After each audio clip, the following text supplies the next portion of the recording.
petugas penyelenggara pemilunya yang tidak punya biaya yang besar, kemudian terpaksa harus jalan berhari-hari dari ibu kota kecamatan ke kampung, sampai tidak tiba-tiba ya dicoblos di tengah jalan kan. Daripada hanya berhari-hari sampai berhari-hari sampai di lokasi membutuhkan waktu yang lama, lebih baik diselesaikan di tengah jalan.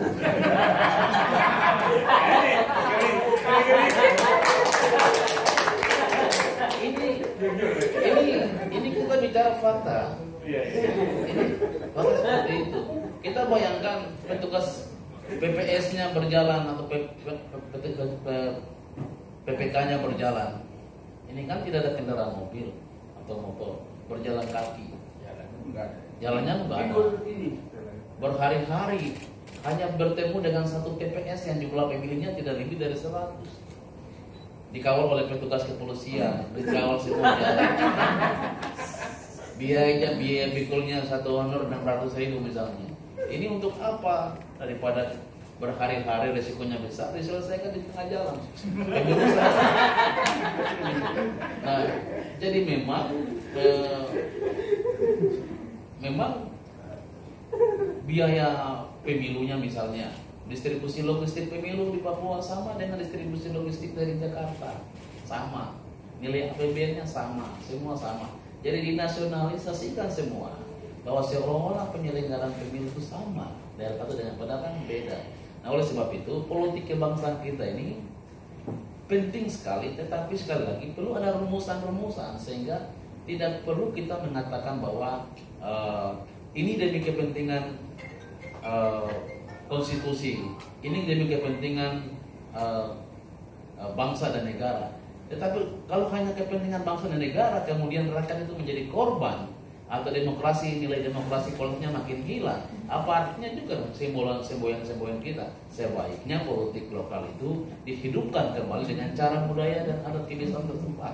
Itu lebih berkualitas dibandingkan dengan kita menyusun satu proses yang panjang, kemudian melelahkan, korban, perang suku, bubar dari kampung, bangun kampung yang baru, kalau daerahnya tidak mau membangun APBD-nya tidak ke sana. Ya, ada bupati yang mengatakan begini, ya terima kasih tahun kemarin kamu tidak memilih saya, APBD untuk kampung atau desa ini tidak ada, kita alihkan ke tempat lain. Kemarin dipilih juga sama, ingat pengalaman pilih bupati, kalau partai saya tidak lolos di kampung, tidak dapat suara di sini, nanti juga sama, tidak ada anggaran lagi turun kampung. Nah ini kan dilema, makanya saya katakan hal inilah yang harus kita ubah, mindset cara berpikir. Elit lokal, elit nasional ini kan beda-beda. Apa yang disebut oleh elit nasional salah dipahami oleh elit lokal. Inilah yang kemudian membuat komitmen politik itu bukan makin utuh, tapi makin pecah belah dan tidak ada muaranya untuk mencapai ke sana. Oleh sebab itu, kalau saya tadi kalau kita ingin menciptakan satu konsep yang secara nasional, Indonesia majemuk, memiliki suku bangsa yang besar, Papua hanya 250 suku. Saya sendiri tidak tahu Pak Yoris Rawaya punya bahasa.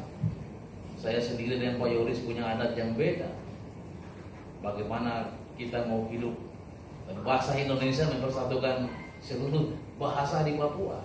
Ini kan konsep negara yang luar biasa, bahwa ternyata bahasa Indonesia itu dapat memberikan ciri khas bahwa inilah bahasa yang bisa mempersatukan itu semua. Maka itu orang Papua, saya bahasa Indonesia mungkin lebih dari saudara-saudara yang ada di Jawa Tengah, Jawa Timur. Kita lebih bahasa Indonesia daripada saudara yang orang Jawa sendiri. Nah, itu saya katakan, mari kalau kita ingin memberikan apa rasa kebangsaan itu, maka kebangsaan itu dimulai dari elit politik, tetapi kita penguatan ke daerah itu secara utuh. Saya ambil contoh. Ini contoh kadang-kadang lucu, tapi ini cara pandang orang Papua saya sampaikan biar nanti media dan kita semua tahu. Presiden Jokowi mengatakan kepada anak-anak kecil di istana bahwa akan ada orang asli Papua jadi presiden, jadi menteri. Itu kan diingat betul itu. Itu diingat, semua itu ingat. Jadi hari pengumuman menteri-menteri, semua itu pada nonton TV ikut saksikan. Siapa yang dipanggil? Jadi semua ini kan ingat, kita Papua kan orangnya paling konsisten terhadap apa yang diungkapkan, yang apa yang dilakukan. Tunggu dari pagi sampai malam tidak ada menteri orang Papua. Kemudian timbul satu orang menteri yang menurut publik bahwa dia mewakili Papua, Bahlil. Disitulah kemudian komplain itu muncul. Dia bukan orang Papua, dia tidak mewakili Papua. Ada yang mengatakan dengan tegas, silakan buktikan secara biologis. Ramai sekali di Papua soal itu. Nah, rupanya pagi baru ada orang Papua sebagai wakil menteri. Nah ini jadi konsisten, kata-kata kita ini memang harus pegang betul, karena cara pandang menerima sesuatu itu kan beda-beda. Kita misalnya saya orang Papua mendengarkan apa yang Pak Saleh sampaikan, saya menerima mentah-mentah dan itu benar adanya, tidak pernah kita bilang itu salah, itu benar adanya. Begitu berita di media publikasi bahwa ini ada orang ini mengatakan orang Papua, dia terima mentah-mentah, lihat membakar di itu, karena dia menerima secara mentah, dia tidak bilang bahwa oh ini salah, ini rekayasa, ini hoax, tidak pernah berpikir itu. Dia bilang kalau Anda lakukan seperti itu benar adanya.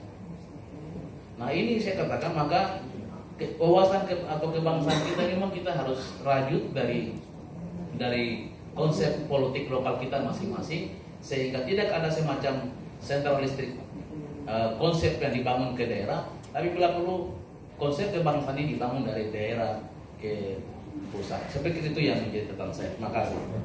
Baik, terima kasih Pak Philip. Prof. Siti ya.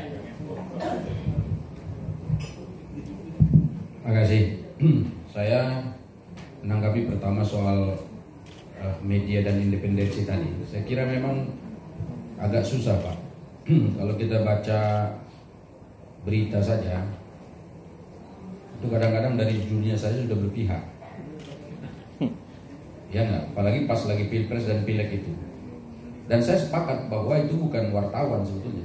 Saya tahu wartawan itu masih punya nilai-nilai idealisme, tapi kadang-kadang memang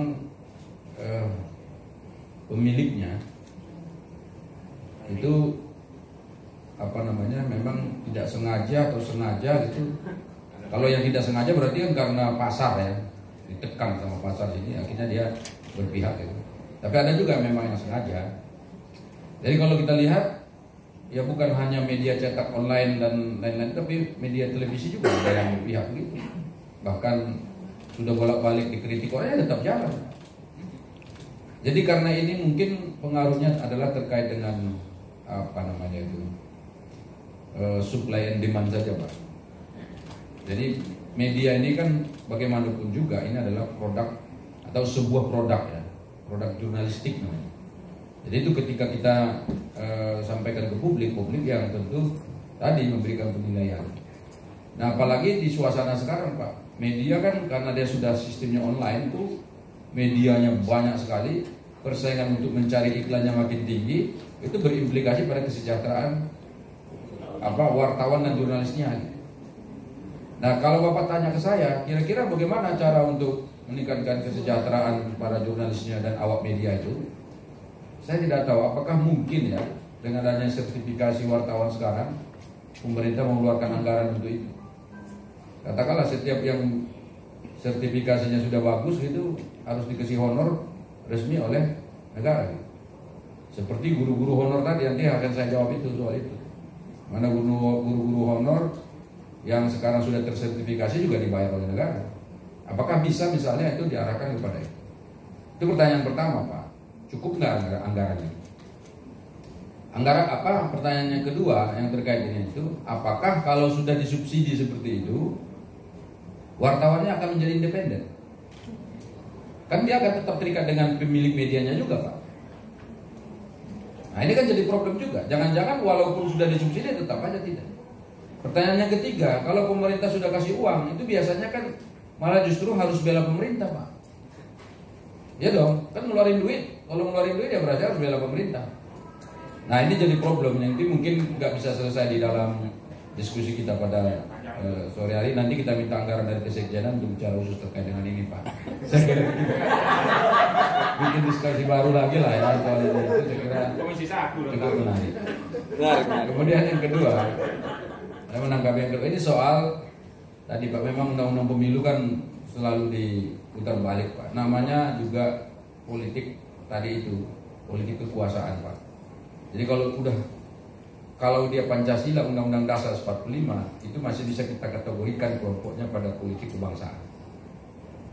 Karena tidak ada yang spesifik, misalnya khusus, misalnya kayak model di dalam Undang-Undang Dasar itu kan biasa aturannya masih umum Pak. Misalnya contoh pasal 29 kebebasan melaksanakan ajaran agama kan gitu, itu umum Pak. Tapi kalau sudah nanti masuk pada undang-undang itu kan lebih spesifik, ada aturan spesifik di dalamnya. Kalau sudah aturan spesifik itu kepentingan pasti ada di dalam. Kalau sudah ada kepentingan berarti itu politik kekuasaan. Begitu loh Pak. Jadi kan bisa ya dipahami seperti itu. Jadi kalau misalnya Bapak bertanya kenapa kok undang-undang pemilu itu selalu berubah? Ya karena orang yang sedang berkuasa itu ingin melanggengkan kekuasaannya. Bapak baca itu semua teori politik dan filsafat politik. Siapapun yang menulis itu, ya, mulai dari Thomas Hobbes misalnya, pasti akan mengatakan orang yang sudah punya kekuasaan itu pasti cenderung untuk memperbanyak kekuasaannya, memperlebar kekuasaannya, mempertahankan kekuasaannya, dan menikmati kekuasaannya. Nah sekarang rakyat bagaimana ya? Tergantung akal sehat yang berkuasa. Kalau orang akal sehat yang berkuasa itu memberikan pelayanan yang baik kepada masyarakat, ya silakan. Kalau enggak.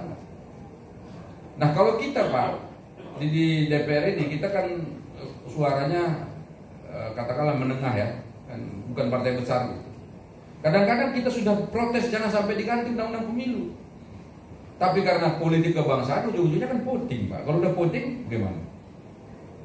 Ya tetap aja kita harus ikut dengan mereka. Contoh kasus nggak usah jauh-jauh. Parlemen threshold pada pemilu yang lalu, Partai Amanat Nasional dengan tegas mengatakan kami menolak ada parlemen threshold. Kenapa? Karena itu tidak adil dalam sistem pemilu kita. Ada orang yang lolos 2-3 orang dalam partai tertentu, tapi karena dia tidak lolos parlemen threshold, 3 kursinya itu harus hilang, 5 kursinya hilang, 10 kursinya diambil oleh partai lain yang belum tentu dapat kursi di situ. Berarti kan ada pembumihangusan atau penghilangan hak konstitusional warga negara dalam sistem demokrasi yang kita bangun dengan adanya parliamentary threshold. Dan saya itu di MPR kemarin itu ketika bicara soal amandemen, rencana amandemen, kebetulan saya sekretaris fraksi dan saya duduk juga di Badan Pengkajian MPR. Saya termasuk yang menolak kemarin ada satu rekomendasi di dalamnya, yaitu rekomendasi tentang penyederhanaan partai-partai politik. Cara menyederhanakan partai politik katanya nih itu akan dibuat parliamentary thresholdnya 9% Ibu Siti, supaya Ibu Siti juga dapat kabar juga 9%. Jadi kalau 9% ya itu artinya sama dengan membumihanguskan partai-partai politik yang ada di Indonesia ini. Dan itu tidak atau itu sangat bertentangan dengan Bhinneka Tunggal Ika. Bhinneka Tunggal itu apa kan? Berbeda-beda tapi satu. Indonesia ini sudah menyadari betul bahwa kita ini berbeda, beragam gitu loh, macammu. Lalu kalau mau dibuat sistem politiknya 1, 2, 3 partai saja atau 5 paling banyak yang masuk ke parlemen, itu tidak maju lagi. Kenapa? Mengapa misalnya PKB lahir, mengapa PAN lahir? Kenapa tidak PKB sama PAN lahir? Coba saya tanya. Karena di sana ada platform yang berbeda. Yang nilai-nilai perjuangan partai PKB itu pasti akan berbeda dengan nilai-nilai perjuangan Partai Amanat Nasional. Tujuannya tetap untuk kesejahteraan rakyat, tapi cara membumikannya, ideologinya, platformnya itu berbeda. Kalau mau dibuat sama, ya itu susah. Kembali lagi ke zaman Orde Baru. Adanya fusi partai-partai politik, yang ada boleh hanya 3 partai politik, gitu kan? Nah karena itu adalah satu tarik menarik politik, tarik menarik kepentingan politik di parlemen. Jadi kalau Bapak mau tanya saya, apakah lebih senang dengan sistem politik yang ada sekarang atau apakah sistem politiknya ini kita rubah-rubah terus? Nah menurut saya sih sebetulnya lebih bagus, dan kalau ada ya disederhanakan saja, jangan bolak-balik itu berganti-ganti sistem pemilu itu. Ya kan? Kasihan orang yang belajar politik, kasihan. Ya enggak? Yang paling kasihan dia pengamat. Begitu lahir undang-undang harus pelajari dulu, dan bayangkan pasalnya itu ya. Undang-undang pemilu itu pasalnya lebih dari 700 pasal. Saya pun udah hafal itu. Paling nanti pas pemilu saya pelajari pasal-pasal yang berkenaan dengan kepentingan saya ketika kampanye. Kalau yang lainnya enggak. Nah karena itu ini memang perlu kita apa namanya? Saya memang mengajak lah para awak media ini untuk bersuara lah untuk itu. Ya tolong ini ya jangan dibuat ketidakpastian politik lah. Ya kan? Kalau ketidakpastian politik ini orang nggak bisa memprediksi apa yang akan terjadi akan datang ini. Bayangkan kalau nanti parlemen threshold dinaikkan dari 5%, kasihan makin susah. Ya enggak? Makin susah untuk partai-partai yang baru muncul yang mungkin mereka juga kan gini loh, masyarakat juga kadang-kadang bosan dengan partai-partai besar ini. Ya enggak, makanya kalian pilih yang partai-partai menengah seperti kita aja itu. Dan kalau coba bayangkan kalau gitu terus kan perubahannya enggak kelihatan. Coba kalian kasih kesempatan dulu PAN untuk berkuasa kan akan terasa perubahannya. Ini kan dulu. Ya enggak? Kalau itu terus kan ibarat makan tuh, itu gulanya, sayurnya apa semua sama tuh tiap hari kan bosan. Ya toh? Apalagi yang berkuasa ini kadang-kadang cenderung tadi mempertahankan kekuasaan dengan cara-cara tadi, Pak. Udahlah pokoknya kalau nggak setuju voting aja, tok selesai. Ya, ada banyak keputusan-keputusan politik yang memang diambil dengan cara seperti itu. Dan itulah politik. Apakah itu sah? Memang begitu aturannya. Dan itu disahkan di dalam aturan undang-undang begitu. Nah itu yang terkait dengan itu. Nanti mungkin kita bisa elaborasi lagi ya. Kemudian yang ketiga soal honor. Jangan dibilang pula kita nggak sadar tentang honor-honor ini. Jangan dibilang pula kalau misalnya orang seperti saya nggak peduli dengan honor itu. Saya tahu tuh perjuangan mereka tuh besar dan berat. Supaya Bapak tahu saya di Komisi 9. Honorer ya, honorer. Honor itu gajinya ya. Honorer itu orangnya. Enggak, kalau di kampung saya itu memang ini tanya Pak Jamal itu kami honor kan Pak, pegawai honor ya. Memang benar kan adanya. Karena di kampung sana itu pegawai honor itu udah kata benda. Honorer kalau itu bahasa Inggris. Iya kan?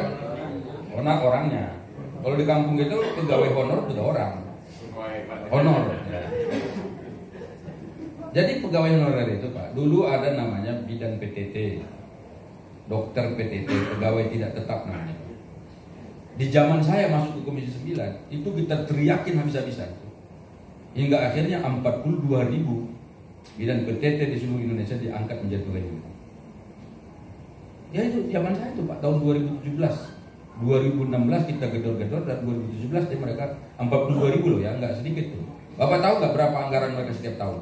Lebih dari 1,2 triliun untuk menggaji mereka setiap tahun untuk yang 42.000 orang. Besar Pak. Nah kenapa kita peduli? Karena mereka ini adalah juru-juru kemanusiaan, petugas-petugas kemanusiaan di pelosok-pelosok negeri kita, di desa-desa di mana orang belum tentu mau bekerja di sana. Ya kita perjuangkan. Sama dengan guru. Guru honorer ini itu juga sama.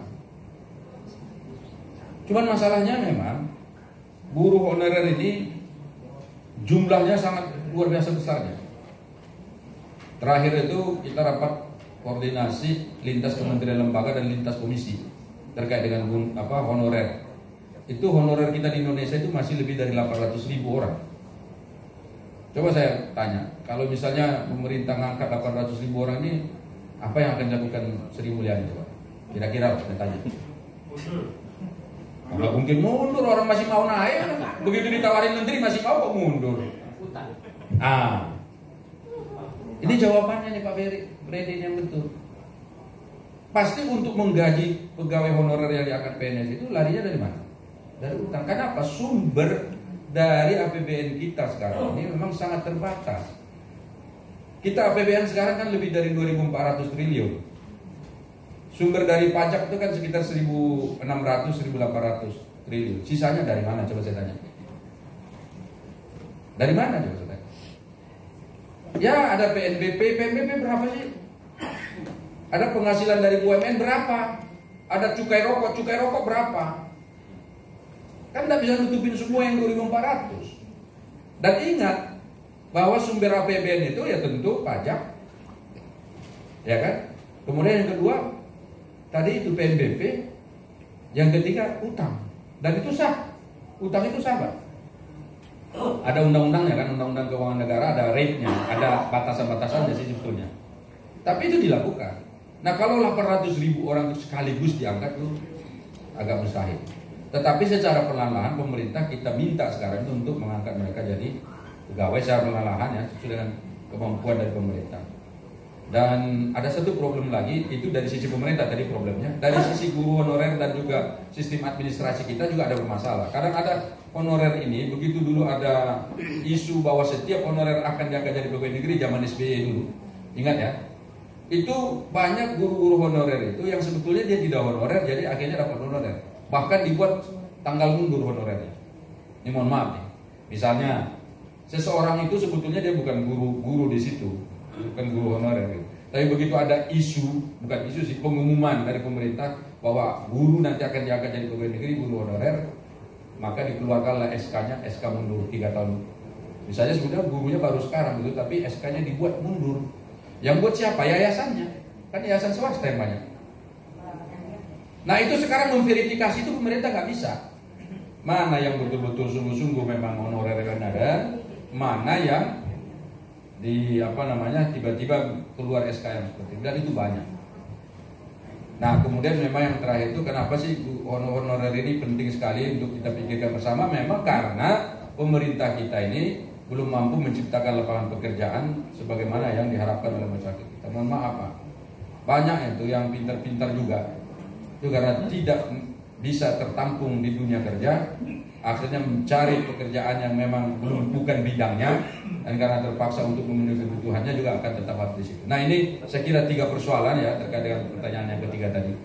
Nah soal jurnalistik dan lain sebagainya saya mungkin lebih paham lah Bapak Ibu semua, para wartawan senior dan juga teman-teman ya, terkait dengan saya tidak akan komentari. Demikian, terima kasih. Assalamualaikum warahmatullahi wabarakatuh. Baik, terima kasih Pak Saleh. Terakhir Bu Siti, silakan Bu. Berkaitan dengan jurnalisme ya, saya rasa mungkin tidak. Saya tantang sekarang. Mungkin tidak para jurnalis ya se-Indonesia melakukan semacam gerakan jurnalis se-Indonesia untuk menegakkan idealisme, menegakkan objektivitas gitu ya, dan menegakkan pemberitaan yang benar. Jadi nggak usah disebutkan jurnalis independen dan independen juga kan gitu. Jadi gerakan, ada gerakannya di situ. Bacanya ada juga. Jangan salah. Makanya kenapa sekarang media-media mainstream ditinggalkan? Karena sudah ada mosi tidak percaya dari publik kan sebenarnya. Readernya itu sudah tidak percaya lagi. Pindahlah ke online dan sebagainya. Karena baik elektronik maupun cetak itu jelas sekali keberpihakannya. Media ini pastinya kalau kita nonton TV, ada saya pernah bertamu ke satu teman gitu, dimatikan aja TV-nya. Ini TV corong kan gitu kan. Nah, itu artinya sudah mosi tidak percaya publik kepada tentunya TV cetak tertentu gitu, media elektronik tertentu. Saya tidak bisa memberikan karena bukan background saya media, tapi sepengetahuan saya sudah terlalu banyak gitu kan komunitas-komunitas media atau jurnalis ini yang ketika diperlukan oleh Indonesia, diperlukan oleh bangsa ini untuk bangkit dan sebagainya, diem aja tuh, ya enggak? Mohon maaf ini diperlukan, saya garis bawahi, ketika dibutuhkan gitu ya, sumbangsihnya, pemikirannya gitu kan, keberpihakannya itu dia. Tapi mungkin masih mencari cara bagaimana melawan ownership gitu, owner media gitu, yang begitu kuat gitu, yang menjadikan media itu industri gitu kan. Jadi mencari keuntungan semata, sementara awak-awak jurnalis ini dianggap objek aja gitu kan, bukan subjek kan gitu. Jadi mungkin bisa jadi mencari. Saya sendiri kan intelektual, saya peneliti, tarikan itu pasti banyak lah kan gitu. Tapi passion kita itu adalah peneliti, intelektual. Passion Bapak Ibu di sini jurnalis. Kembali ke laptop, ini passion saya. Kalau mau kaya raya jadi pengusaha, jangan jadi jurnalis. Saya sudah pernah kan dibanding-bandingin apa bedanya kalau saya di televisi jadi narasumber dengan seorang artis kalau di narasumber. Kok mahalan artis? Itu membandingkan sesuatu yang tidak setara, incomparable, saya bilang gitu. yang ngomong ini lagi itu saya lawan dengan banyak ini ya scientific evidence-nya contoh. Jadi nggak bisa membandingkan itu. Passion saya intelektual, saya bangga, saya senang, puas ketika kita share itu. Jadi kepuasan masing-masing kan gitu. Dan nggak bisa dihitung dengan nominal. Bahwa nominal itu ya miliknya pengusaha, orang kaya raya dan sebagainya kan gitu. Oleh karena itu kalau saya dimintain saran, pendapat, solusi gitu ya, menurut saya mungkin perlu ada grup-grup kecil gitu ya, komunitas-komunitas yang sifatnya itu apa ya, dihuni oleh top pionir-pionir lah gitu, jurnalis gitu ya, punya passion idealisme yang tinggi tadi itu. Nah mulai mungkin kecil gitu ya, berkongko kecil terus diluaskan dengan gagasan bagaimana memurnikan kembali jurnalistik kita. Mengapa jurnalistik di eranya pasca Indonesia Merdeka itu pemberitaannya kok oke, kan gitu ya. Pemberitaannya tuh berani sekali. Apa karena ownernya, kan gitu. Coba dianalisis gitu. Karena saya sendiri juga bingung kenapa saya yang ilmuwan politik gitu diundang oleh Pak Atmakusuma untuk membahas bukunya yang sangat bagus itu. Monumental. Karena mengundangnya pakai MC-nya MC dari TV, TV terkenal dan sebagainya. Lalu yang membahas lagi adalah Ketua Dewan Pers. Siapa? Pak orang Jawa Tengah itu? Bukan. Dewan Pers. Stanley. Tapi ada panggilannya. Yes. Bukan panggilan nickname. Stanley ya. Bukan Jen. Yosef Adi Prasetyo panggilnya Stanley. Oh Stanley ya itu. Jadi kami berdua membahas itu. Jadi artinya saya masih ingat banget sebelum pemilu itu 2018 atau 2019 awal saya lupa gitu. Dan tepat sekali gitu ya. Karena audiensnya adalah orang-orang awak media tapi agaknya eksklusif, sudah sepuh-sepuh gitu kelihatannya ya. Karena memang itu adalah acara Pak Atmakusuma yang sangat mungkin eksklusif. Jadi itu yang bisa saya sampaikan untuk tadi itu Bang John ya? Bukan, Pak Jamidah, Mas Jamidah, Pak Jamidah, oh Bapak Jamidah. Jadi menurut saya mestinya kalau kita membaca Republika, membaca Kompas, membaca media Indonesia, mengapa beda-beda padahal topiknya satu? Itu contoh, gitu kan? Lalu orang membandingkan, ini yang benar mana ini? Ada bumbu sasanya, Ajinomoto gitu kan, dan sebagainya. Lah ini yang menurut saya tidak objektif, tidak jernih, tidak menyampaikan informasi itu secara cerdas atau mencerdaskan kan gitu ya. Informasi itu kan harus transfer knowledge di situ. Seperti kalau saya ngajar, saya tuh berusaha sekuat tenaga untuk mentransfer knowledge saya. Jadi bukan sekedar ini ya pelajaran coba baca, enggak. Saya enggak puas kayak seperti itu. Coba kita baca bareng, kita diskusikan, kita pertanyakan, kita jawab. Coba berargumentasi. Lah itu baru. Jadi mencerdaskan. Media salah satu fungsi utamanya di situ sebenarnya. Saya melihatnya itu. Lalu bagaimana membangun sistem yang tepat, yang aplikatif, yang pemilu ya. Jadi saya sendiri mengusulkan di buku itu tidak menaikkan PT, ambang batas untuk parlemen, tidak, 4 tetap, gitu ya. 4 yang kita usulkan karena apa? Kita melihat P3 saja nyaris tidak masuk. Mengapa sejak awal kita tahun 98 ada buku LIPI itu, saya menjadi sekretarisnya waktu itu, ketuanya Pak Muhtar Pabutinggi, tentang tentang memikirkan negara apa semacam itulah, tahun 98 itu bukunya. Antara lain mengapa kita tidak langsung memilih distrik, mengapa proporsional. Proporsional itu yang paling argumentasinya itu paling kena untuk negara arsipelago seperti kita. Karena apa? Ada fungsi representasi. Jadi seharusnya kemajemukan kita berbagai-bagai tadi itu, baik suku, agama dan sebagainya, wilayah, itu harus terrepresentasikan dari partai-partai politik yang didirikan dan apalagi yang masuk ke parlemen. Seharusnya seperti itu. Tapi kan selama ini fungsi representasi itu yang tidak ditonjolkan atau dikedepankan oleh DPR. Jadi apa? Katakan masyarakat sedang galau terhadap sesuatu, itu tidak diambil